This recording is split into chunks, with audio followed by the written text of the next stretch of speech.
उसको अगर रेट किया जाए उसकी चाहतों को, तो सबसे ऊपर ही आता है कि वो अपने फैसले खुद लेना चाहती है। जी बिल्कुल। किसी भी महिला की सबसे बड़ी महत्वाकांक्षा ये होती है, जैसा मैंने पढ़ा है, कि वो अपने फैसले खुद लेना चाहती है।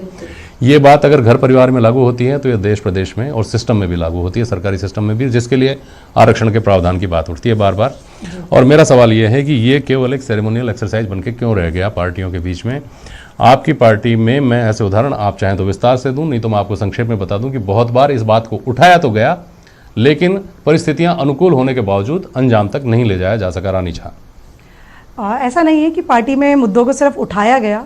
पार्टी में शुरू से ही कांग्रेस पार्टी ने महिलाओं को पूरा सम्मान दिया है, पूरी जो है भागीदारी रही है कांग्रेस में। शुरू से अगर ले लें, चाहे जवाहरलाल नेहरू जी के समय से ले लें, उनके साथ उनकी पत्नी हमेशा रही हैं, और अभी भी वर्तमान परिप्रेक्ष्य में भी अगर आप देखें तो पार्टी में जितनी ज़्यादा महिलाएं कांग्रेस पार्टी में हैं, किसी और पार्टी में अभी जैसे पार्षद के चुनाव लें, चाहे लोकसभा विधानसभा के चुनाव लें, जितने टिकट महिलाओं को दिए गए हैं दूसरे पार्टी के कंपैरिजन में, तो मुझे नहीं लगता कि कांग्रेस पार्टी ने कभी महिलाओं को वो स्थान नहीं दिया। नहीं ऐसा, ठीक है, आपकी बात अपनी जगह ठीक हो सकती है। हाँ बोलिए। अभी भी हम इस बात पे डिस्कस करते हैं कि हम 33% आरक्षण, जब हम आधी आबादी लेके बैठे हैं कि 50% भागीदारिता इस देश में महिलाओं की है, तो 50% की लड़ाई को तो मुकम्मल होने दीजिए। बिल्कुल ठीक है, आप 50 तक ले जाइए इसको। हम तो अपनी 50 नहीं, ये परसेप्शन चेंज करना पड़ेगा सर। बिल्कुल ठीक है, लेकिन जो है उसी के ऊपर इतनी लंबी लड़ाई चल रही है। रानी झा मैडम, ये संविधान की कमी है। 2018 में सोनिया गांधी जी ने पत्र लिखा पीएम को इस संदर्भ में कि महिला आरक्षण जो विधेयक है उसको पास करवाइए, आपके पास बहुमत है। राहुल गांधी जी ने 2018 के विधानसभा चुनाव जीतने के बाद कहा कि मैं कांग्रेस शासित प्रदेश जो हैं वहां के मुख्यमंत्रियों को लिखूंगा कि वो इस आशय का संकल्प दोहराएं, अपने विधानसभा में प्रस्ताव पास कराएं और केंद्र को भेजें। लेकिन वो मामला आज तक कहां। आप लोकसभा में इसको पारित करवा सकते थे, राज्यसभा में पारित करवाने के बाद आप इसको लोकसभा में पेश ही नहीं किया गया। रानी झा मैडम, वर्तमान में देखा जाए तो पूर्ण बहुमत की सरकार बीजेपी के पास है।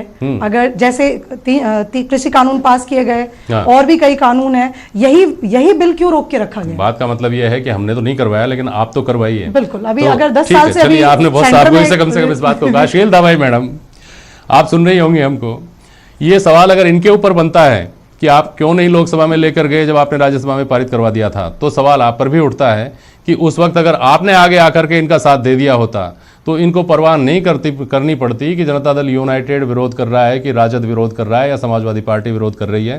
केवल आपके और इनके सहयोग से यह बिल पास हो सकता था। तो या तो ऐसा वास्तव में हम करना नहीं चाहते, हम सिर्फ शेयर लेना चाहते हैं, या फिर आप ये मानते हैं कि इसकी ज़रूरत नहीं है, महिलाएं वैसे ही अपने बलबूते आगे आएँ, जैसे आप आई और जयपुर की प्रथम मेयर बन गई महिला। शील दवाई जी, देखिए जेपी जी, जो ये कह रही है मुझे सुनकर हंसी आ रही है। जो सुषमा स्वराज जी ने जब बिल पेश किया तो इनके जो एमपीज थे उन्होंने उस बिल को फाड़ दिया। बार बार भारतीय जनता पार्टी की सरकार कहती रही कि आप लाइए तो हमारा साथ दीजिए। अब भी यही बार बार बात की जा रही है कि आप आइए और हमारा साथ दीजिए, हमारे एजेंडा में है ये आने के लिए। लेकिन जो ये विरोधी दल हैं, सारे एकजुट होकर जिस तरह से इनका व्यवहार है, ये चाहते ही नहीं है कि महिला आरक्षण बिल संसद में पास हो। अच्छा शील दवाई जी, मुझे तो एक बात बताइए, आप क्या आप एक महिला के तौर पर सवाल कर रहा हूं आपसे भी और रानी झा से भी करूंगा, क्या आप लोगों को यह लगता है कि राजनीतिक आरक्षण ही एकमात्र तरीका है जिससे महिलाएं राजनीति में आगे आ सकती हैं या अपना स्थान बना सकती हैं? वो अपने बलबूते पर ऐसा नहीं कर सकती हैं। देखिए जेपी जी, महिलाएं वैसे अपने आप में पूर्ण संपूर्ण है, वो स्वतंत्र रूप से अपने दम पर जीत कर भी आ सकती हैं। लेकिन जो एक मानसिकता है, सभी दलों की जो है मानसिकता है कि इसमें धन बल बाहुबल चाहिए, जो महिलाएं नहीं कर सकती, ये केन प्रेकेन सब तरह